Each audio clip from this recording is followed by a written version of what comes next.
A very brisk fall morning. We have had a good frost. Well, it ain't good in my opinion. I vote for summer. I don't have a choice. Leaves are falling.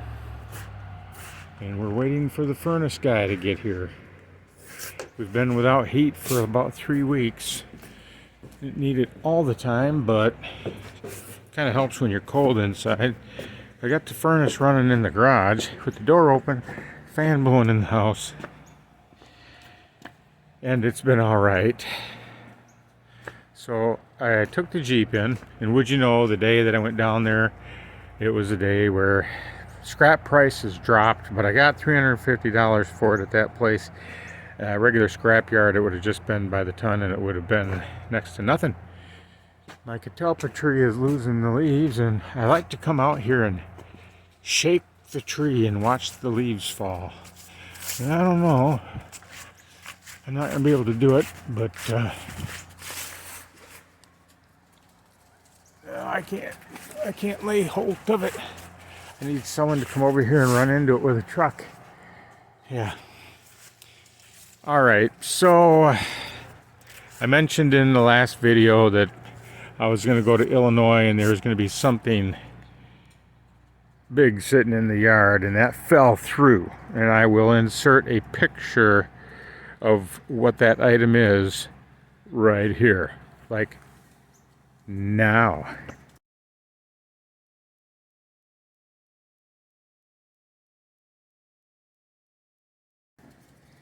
So yeah, that didn't go through. And now that I've already showed the picture, I am going to explain what the deal was. And I was just getting ready to go into the garage, but it's pretty warm in there, and I'm kind of liking the briskness of this morning and the sun shining finally after a couple days of rain. It's beautiful. I love it. I love the sunshine. Boy, it just perks a person up, doesn't it? Look at the trees over there, like right above my bald head. Aren't them pretty? Let's take a look over here. Sun poking through the trees there, the leaves all over the ground that I gotta get rid of. And the oak tree still has quite a bit. Now I'm just gonna wait until they're all down. Last year we cleaned it up in 3 different leaf blowings, and I'm not gonna do that this year. So the tractor is heavy, 9,000 pounds. It's got that bucket. And I combed the area. I searched all over Lower Michigan to find a trailer that would handle that tractor. And I found several places that said, yeah, we've got a trailer that would haul that 9,000 pound tractor. And it's 82 inches wide between the fenders. The tractor is 83 inches wide. And I've had a few people say, oh, it'll squeeze in there. It's not my trailer, and I'm responsible for it. U-Haul doesn't have anything that would handle a tractor. And so these other places, no, I'm not going to risk it. And 83 is wider than 82. So I don't know where their reasoning comes through.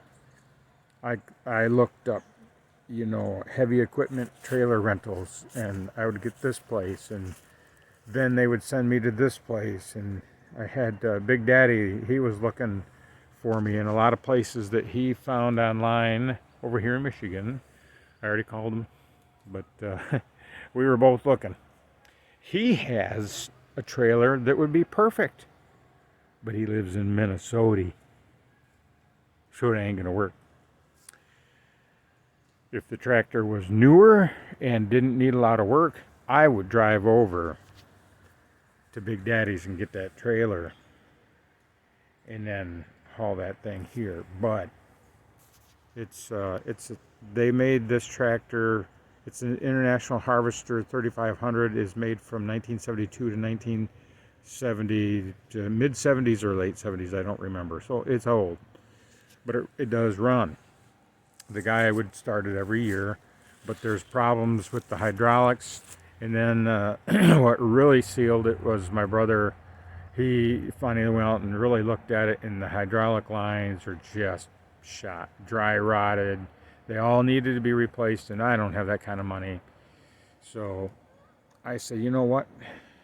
Do whatever you got to do with it. He has a friend that wants the engine out of it, and then he'll just scrap the rest. So it was worth a shot, and it would have been cool to get that thing here and get it running and actually use it, but it would cost me more money than what I have. So, yep, that fell through. We picked up our beef yesterday. This steer was a pretty big boy. And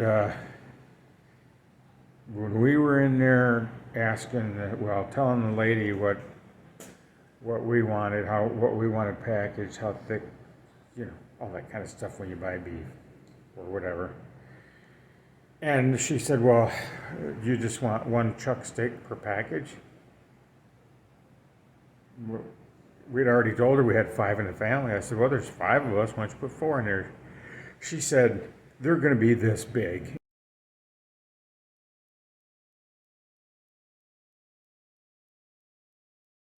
And she held up her hands. And I can't do that right now, but I do have one out here you can look at. I've never seen a chuck steak this big. In fact, half of it would be about the size of a good chuck steak anywhere, but it's huge. So one in a package will feed our family. Yes, sir.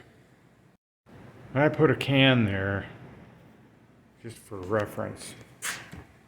I mean, there's one steak, there's 2 steaks, but that's even bigger than what I've seen in the store. So huge. And if I can find this other picture, I'll insert it where the guy, I'll point out the guy that sold me the beef, and the picture was taken years ago. He's lost a lot of weight, but you'll see how big the steaks are that they are holding. Unbelievable.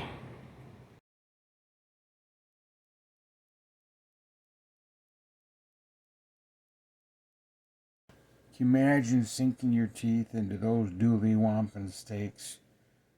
Those things are huge. Obviously, that's a hind leg there, and the only reason why I chose the chuck steak from ours to show it in there is because it's the only one that I actually stared at when we were telling the lady how many we wanted in the package and all that.